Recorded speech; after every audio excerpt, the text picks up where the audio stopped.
Good evening to those tuning in. Good morning. Hello. Happy sunrising to you all. May this be another fantastic day in your lifestyle creation quest. Mr. Neil Kerr here, the sound wizard with a little bit of Californian gangster vibe look going on. But also a little bit of classy New York jazz in the background. Video I'd like to share with you whilst I have the time and you are sharing with me your time. But are we being consumed by the construct of time? Are we being overwhelmed by the big clock on the wall, the digital clock on our wrist, the constant alarms going off every morning or evening or afternoon, the dings, the bings, the rings, the dongs, all these things? Are we being overwhelmed? Are we being consumed by it? It's a man-made thing. Do we really need to honor it the way we do? For some people, got all the time in the world. That may be true. Others may feel they don't have enough time. And I'll tap on to my theory, concept, belief, philosophy, why I feel and think and believe why that's so. Why you feel like you don't have enough time. Because based on my own experiences and own observations and analysis and acknowledgement of what's going on with myself regarding this construct of time. It's man-made. Let's acknowledge that at first. It's time based on just an intuitive, natural thinking was designed to monitor the cycle of the day, the night, the seasons, right? Because in reality, it's cycles, life cycles is the time. That is the natural clock in us all. And then we created these hours, times, minutes, seconds. It's all made up. Who decided that that space was 1 second? Who decided that? That had to be calibrated, decided amongst men, peers of men, that was time. Okay? So on that, there's a question, with all the way the world is carrying on and being, it's not really the world, let's be honest,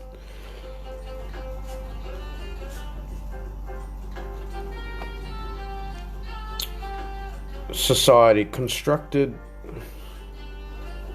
formalities of how people live within a mass.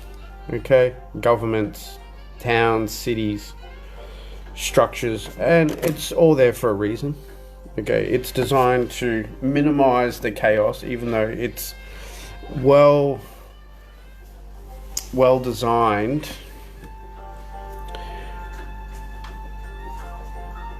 to be a dance between chaos and control, chaos and order, okay? To give us all the illusion that everything is under control.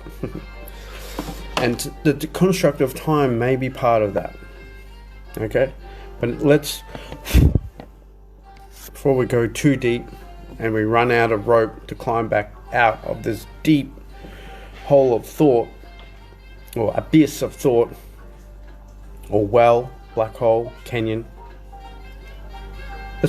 Let's go on to why I believe you feel and I feel and many of us feel we don't have enough time when it's all the same, is it not?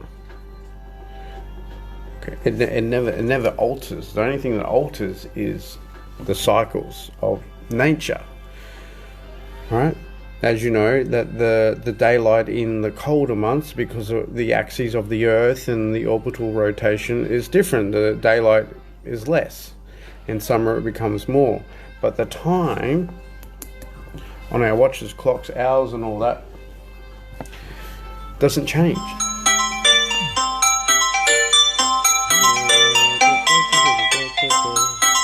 get rid of that. That doesn't change. And the reason why you feel and many other people feel you don't have enough time, right, is you're not being productive. End of story. Or they say time management. You see, that's where I think it's incorrect. Just time management. I mean, it may be part of it, but the thing, this is what I'm talking about. It's something in my eye. It's energy exchange. Okay, what are you exchanging? Your energy and space, and what are you occupying? What are you prioritizing your activities? It's prioritizing your activities, your productivity, because your outcomes are a reflection of that. And you feel like you don't have enough time, but to do what? Let's say, I need more time to work out, need more time with my family.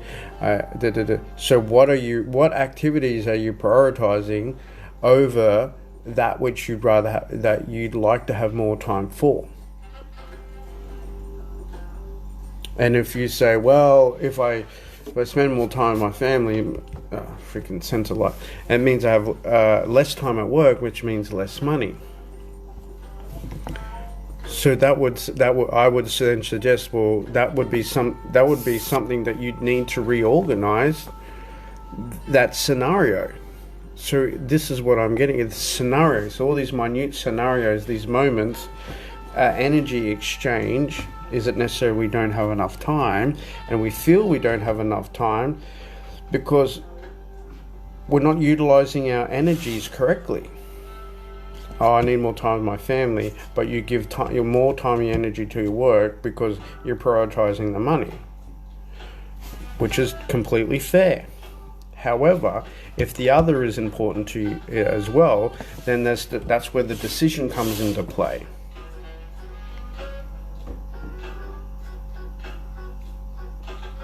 There must be a decision, which has the higher priority.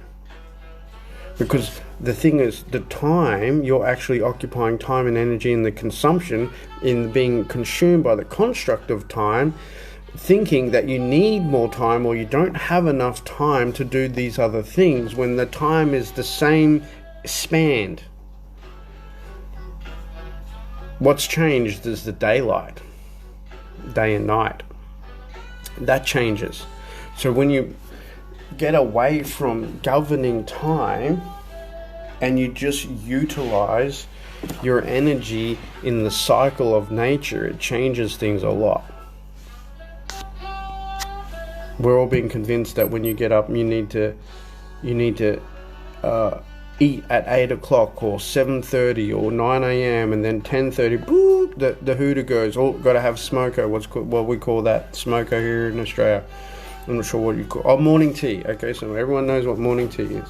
Oh, and then there's lunch, and then there's afternoon tea, and then there's dinner, and then there's maybe a late night snack.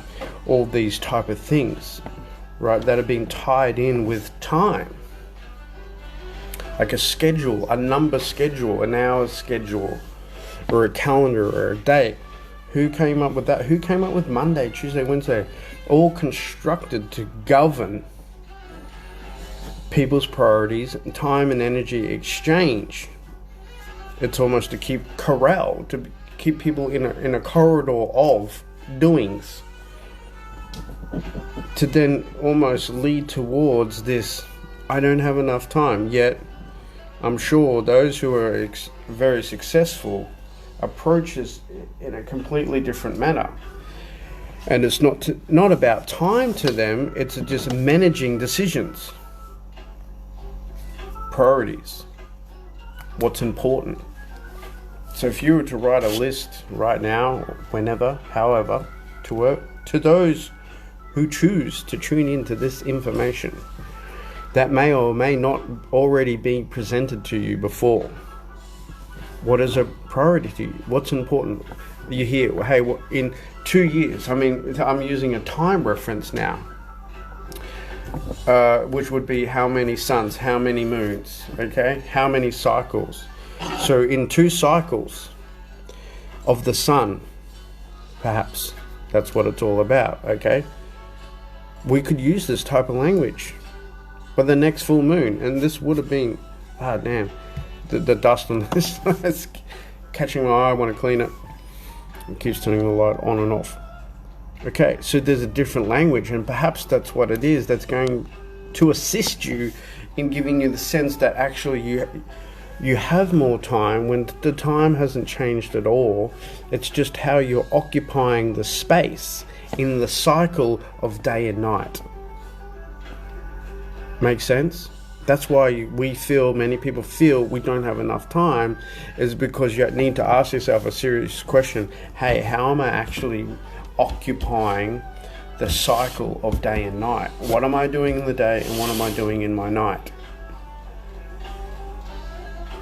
And you may feel you're being convinced in the day you need to do certain things, and in the night you need to do certain things. They say many successful people actually get up as this in the rising of the sun, and this is called circadian rhythms. And I found that when I was doing that, my energy and productivity, time energy exchange was far greater. And then there's other people who just get up from sun up and they go with the cycle, and then they just keep going, and then they have 4-6 hours of rest, perhaps. Maybe it's not even sleep or REM sleep or deep sleep. However they do it, what it comes down to is habits. Habits, and how you are managing and how you constructing your doings. So then that's what I'm getting to. I understand this is long-winded. If you listen to what I'm saying, you will get a lot of value out of this. So time literally becomes irrelevant because your focus is on your doings and how you construct and schedule and place those in order based on their priorities.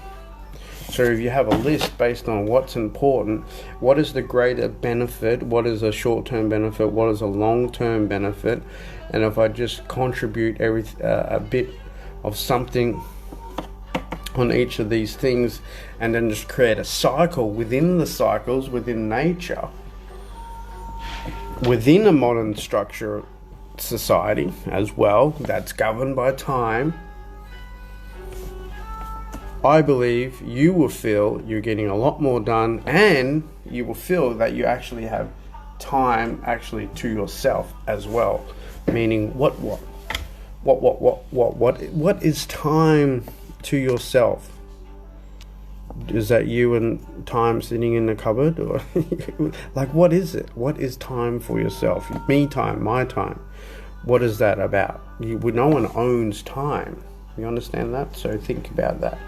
What you do own is you own your space. You own your energy in and out. You own that. Okay? You own your choices. You own the decisions and that which you choose to prioritize. Make important, not important. What's beneficial, what's not beneficial.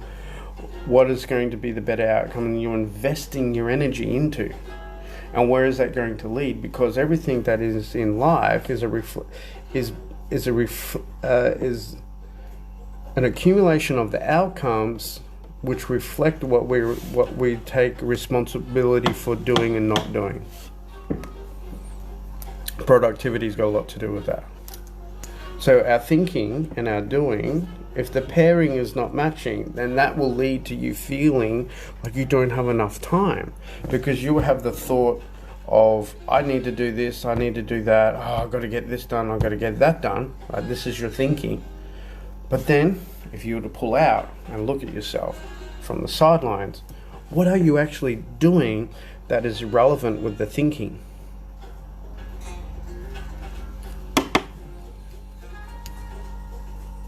Some of us are guilty and others are not. Others are honest with themselves and others are not. If you're watching Netflix, hand up. We enjoy this game called PUBG on the Xbox. It's a freaking challenge. It's one of those things. And I think, man, I'm using a lot of energy. I'm occupying a lot of the cycles, a lot of the space in the cycle. there's got to be a way to monetize this. And that's the other thing. If you're going to do things, obviously, that make you happy, find a way to monetize the energy exchange in the space of the cycle, the unveiling, what is the word I'm looking for? The unfolding of the cycle, the day and night cycle. And there's a way for you to gain a monetization. Then that allows those people saying that they don't have enough time, they need to make money and they'd like to spend more time with their family.